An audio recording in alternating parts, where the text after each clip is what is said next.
Ambulance میں وہ کہتے ہیں میں ان کے فیس سے خون صاف کرتا رہا ہوں. ہاسپٹل گئے ہیں, وہاں پہ انہوں نے ECG کیا, وہاں پہ میرے بھائی بھی آ گئے ہیں, بہن بھی آ گئی ہے.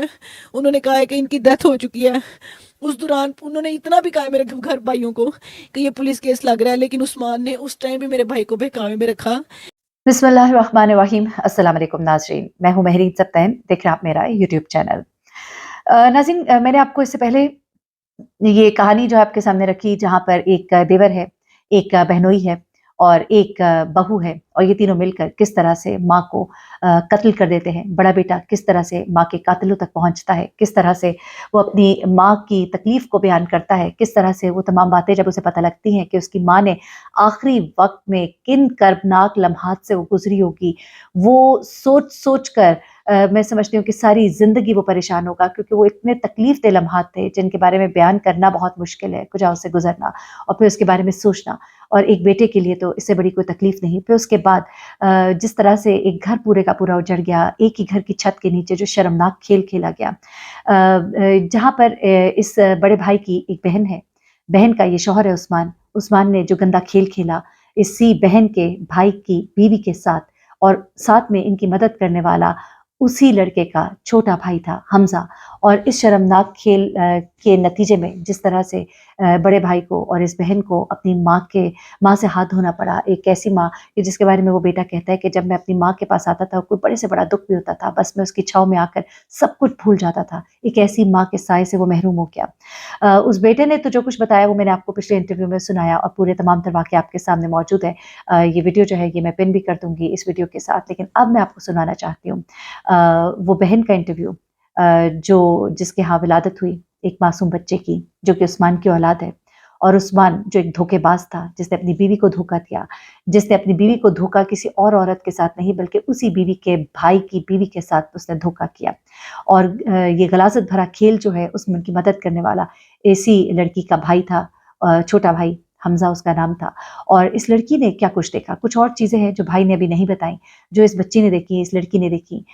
یہ جہاں اپنے شوہر پر اعتماد کرتی تھی اور سمجھتی تھی کہ میرا شوہر ایک بہت ہی اچھا وفادار شوہر ہے, اس کے ہاں بچے کی ولادت ہونے والی تھی, اس کی ماں اس کا گھر بچانا چاہتی تھی. اس نے عثمان کو سمجھایا کہ تم کیا کر رہے ہو, اس نے اپنے بھائی کو بلایا عثمان کو سمجھانے کے لیے, لیکن عثمان کہتا تھا کہ اس عورت نے میری اپنی بیٹی سے شادی جادو ٹونے سے کی ہے, میں اس کو زندہ نہیں چھوڑوں گا. اور اس نے اس کو مارا, اور وہ حمزہ جس کو اس عورت نے پالا, چھوٹا سا ان کی گود میں آیا تھا اور ستیلا بیٹا نہ سمجھا اور پیار محبت سے بڑا کیا, اس نے اس کے ساتھ مل کر کس طرح سے اس کو ختم کیا.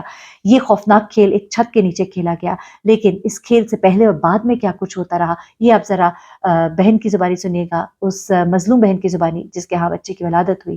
اور وہ بہن جو اب بہت تکلیف میں ہے, کیونکہ نہ اب اس کے ساتھ اس کا شوہر ہے, نہ اس کے ساتھ اس کی ماں ہے, اور اس کا بھائی جو ہے وہ بھی اب بالکل اکیلا ہے. اور بہت تکلیف دہ ہے یہ سب کچھ دین سے دوری ہے. ہماری انسانیت جو ہے کس قدر تنزلی کا شکار ہے, اور کس قدر ہم تنزلی کا بیسیکلی شکار ہے, یہ اس کا منہ بولتا ثبوت ہے. ذرا بہن کا انٹرویو سنیے گا, اپنا بہت خیال رکھیے گا. مجھے کبھی کسی قسم کا کوئی شک ہی نہیں ہوا, نہ میں نے کبھی اس طرح کی اپنی سوچ رکھی تھی کہ اگر وہ اکیلے بیٹھے بھی ہوئے ہیں تو میں پاس بیٹھوں یا میں دھیان رکھوں, کچھ بھی نہیں تھا. میری بھابھی میرے بھائی کے نمبر سے فون کرتی ہوتی تھی میرے میاں کو, مجھے نہیں پتا تھا. عثمان کے نمبر پہ حمزہ کے فون بڑے آتے تھے, واٹس ایپ پہ بڑی زیادہ کالز آتی تھی. ایک آدھ بار تو میں نے ریسیو بھی کیا, تو اس نے آگے سے کوئی بہانہ بنایا, آپ بھی میں UPS کا پوچھ رہا تھا یا میں کسی اور چیز کا پوچھ رہا تھا. پھر زیادہ تر موبائل ان کے پاس ہی ہوتا تھا, میرے ہسبینڈ کے پاس. ایسا اتفاق نہیں کبھی ہوا ہے کہ وہ گھر میں پڑا ہے. اس دن بھی ان کے فون پہ نا ایسے کچھ ٹائم پہلے بھی, مہینہ پہلے بھی بڑے فون آ رہے ہیں. میں ان سے کہہ رہی ہوں آپ کو فون کیوں کرتا ہے, کہنے لگے یہ میرے پیچھے پڑا ہوا ہے, مجھے کوئی کام شام پہ لگوا دو. تو میں بس اس کو ٹال مٹول پہ رکھا ہوا ہے. میں سمجھ گئی, میں کہا اچھا چھوڑو پڑا کام پہ, یہ چگلیاں کرتا ہے, گاؤں میں زیادہ دیر رہا ہے, اس کا نیچر ویسا ہے, تو آپ نہ لگوانا, آپ کی عزت میں بھی فرق آئے گا جہاں پہ اپنی گارنٹی پہ اس کو لگواؤ گے. کہنے لگے ہاں. وہ فون سے مجھے یہ کہہ کے کلیئر کر دیا کہ کل کو اگر میں کبھی دوبارہ بھی کالز دیکھ لوں نا تو میرے مائنڈ میں یہ نہ ہے, میں یہی سوچوں کہ وہ اپنے کام کے پیچھے یا کام کے سلسلے میں کال کرتا ہے, نہیں لے کے دیا ہوا تھا. وہ میری والدہ کا موبائل یوز کرتی تھی, اپنے گھر بات کرنی ہو, میرے بھائی کو آفس کال کرنی ہو, وہ والا موبائل یوز کرتی تھی جو گھر پہ تھا. ان کی آپس میں کافی نوک جھوک ہو جاتی تھی گھر پہ, لیکن اس حد تک نہیں تھا. ہمیں یہی پتا تھا کھانا جلا دینا, میری والدہ کو اگر انسولین لگ رہی ہے تھوڑا سا ڈوز زیادہ لگا دینا.